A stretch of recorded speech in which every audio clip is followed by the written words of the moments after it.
5, prepare Black workers for future work. Automation is coming fast. It is here and it is continuing to come quickly.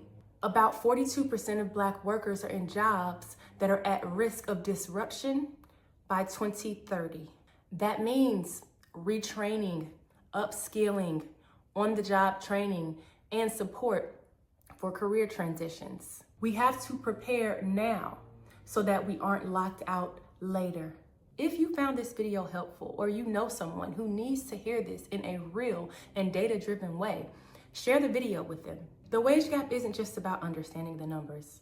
It's about understanding the why and understanding the role that all of us play in shifting things. Black Americans, allies, employers, institutions, and everyone. Thanks for watching, and I'll see you in the next one. Okay, so you guys just watched that little clip. If you want to watch the whole video, her YouTube channel is called I think it's her name, @SkyBirch, right? So she talks about a bunch of other things, talking about Black people and myths that are involved with Black people, and just, economics, career advancement, just things like that. Talks about all those type of things, finances, whatever the hell, right? But that video was really interesting to watch. I just wanted to play that little clip. And what do you guys think?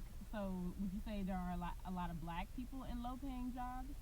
Because I went through the comment section of the video. I heard what the lady was saying, and I'm like, yeah, sure, we could talk about how no, technically it's Hispanic people in those jobs, and technically no, the percentage is higher. There is a higher percentage of Black people in technological careers, or just like more analytical careers like nursing, doctors, engineering, lawyer, things like that, right? I get all that, but the thing is, y'all, when you see the Black people, she did bring this up in the video, when you see the Black people in those spaces, they're usually foreign.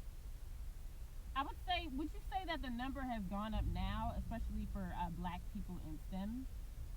Me, I would think so. I don't know, but I feel like right now there is a push towards getting like more Black women in STEM, and just black men in STEM, and just having more Black people in STEM in general.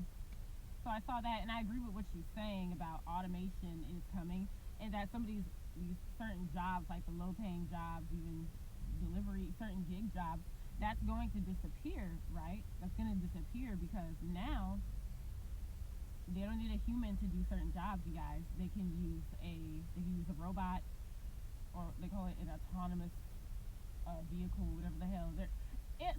People are gonna start getting replaced pretty quickly.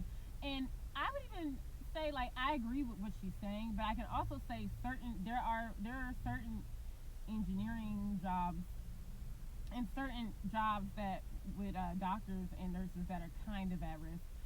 It's not the same as like a delivery driver or a HR representative. It's not the same, but I do see even with those jobs, depending on what type of work you do, they're getting AI to do programming on its own, and which is dangerous, might I add. But they're having AI do that. They're able to get robots to do surgeries, it's going to be a slow burn, but that's going to become a thing. They have robots that can kind of do the scut work that people talk about. Y'all can let me know the scut work and stuff down in the comment section below, like taking, making logs, putting the person's information in, date of birth, all that stuff, whatever the hell. They're trying to take over that stuff as well. But I would say, yeah, sure, it's not as extreme. It's not as extreme as these other low wage jobs, like she mentioned in the video, talking about like cashiers, the bus drivers. I don't know, y'all see a bus driver? Well, that they could automate a bus driver. They were talking about how certain people are like, teachers, but teachers are important, and she was talking about that. And pretty much like just some of these like cleaning jobs, all this stuff. Basically, it's more Black people in those spaces. But the big thing she pointed out is that it's just not enough Black people in the, like I said, the nurse, doctor, engineering, lawyer space. unless they're foreigners. Okay. Now, I've already had my whole discussion about how I get it. There are some people that say like, okay, why are we trying to get in their spaces? We need to create our own space.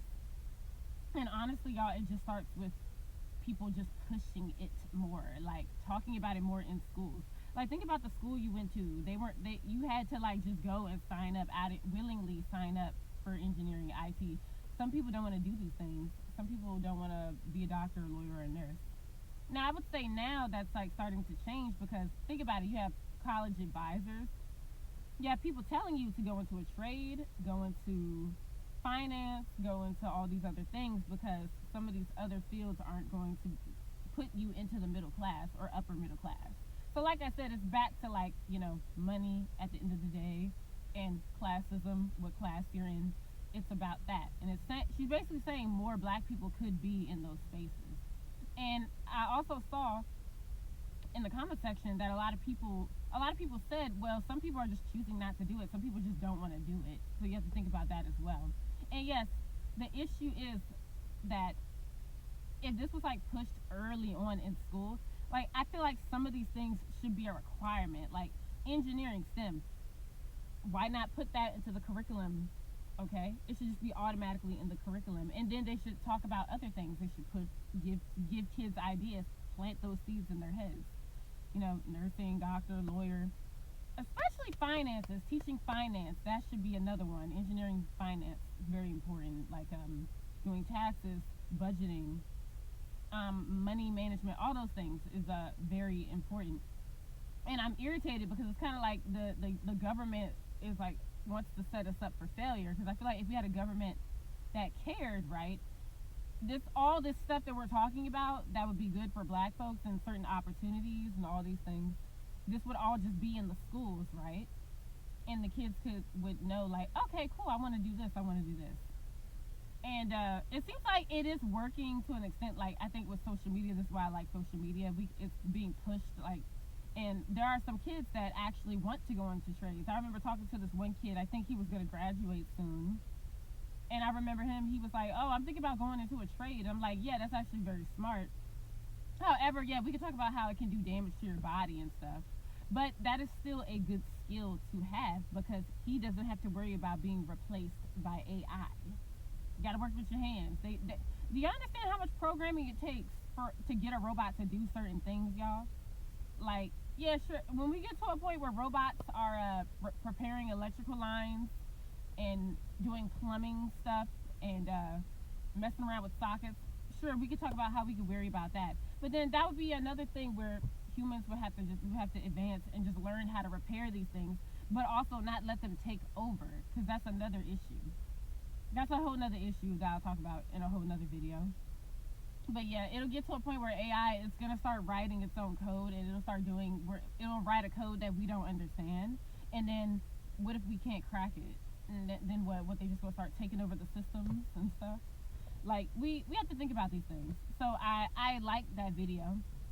And I also understand there are black folks that are more than qualified for these jobs, and they have to go the extra mile. And some people talk about the whole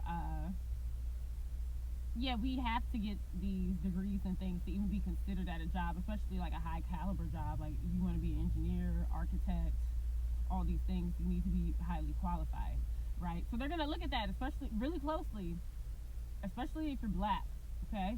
Especially if you're black. I'm not saying it doesn't go for Asians or white people. It's good that we have engineers in general.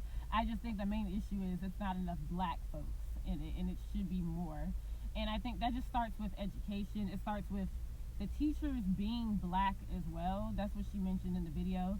And I would say, I remember I had this one teacher, y'all, I hate math, but I had this one teacher, I remember, she made me like math, and I was having trouble with a problem, and I remember working through the problem. Now the teacher, I think she was a foreign black teacher, to be honest, and I think I had another teacher that was like lighter skinned. I think she was a foreigner as well, which is so funny. She was from, I think, South America? Okay, she wasn't necessarily black. If it's South America, she might be kind of like Hispanic or... Y'all let me know the different ethnicities that are in South America. But she looked like a light-skinned black person, but she probably was Hispanic. I don't know. Hispanic heritage. I'm getting off topic. Anyways, that teacher, she made me like math. And she was like, I was working through a problem and I was having a hard time. And then I was like, I was about to ask her a question and I was like, wait a minute. And she was like, Jewel, do you need help? And I was like, wait, I think I got it. And I was like, what about this?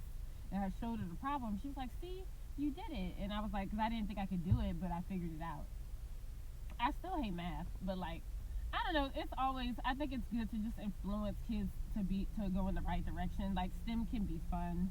I know me. I just was like, that wasn't really. I'm not interested. I never was interested in STEM. I think I took one class and it was like, But it's never too late to get back into something. You might get into something you like. It's good to just learn something new. And I would just think it's good to encourage kids to do that and certain adults, because I will say I agree with her. Everything, there is going to be a shift in the workforce and what skill, and there's going to be certain skills that you're going to need to have. So